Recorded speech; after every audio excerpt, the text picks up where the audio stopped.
Mga kapatid, pumanaw na ang veteranang aktres na si Vanjie Labalan sa edad na 83. Sa Australia, pumanaw ang aktres dahil po sa sakit na hindi na tinukoy ng kanyang anak na si Carlo Labalan.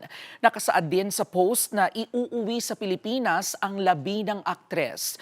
Ang detalye naman sa kanyang burol ay iaanunsyo ng pamilya sa mga darating na araw. Tumagal ng mahigit 6 na dekada ang acting career ni Vanjie.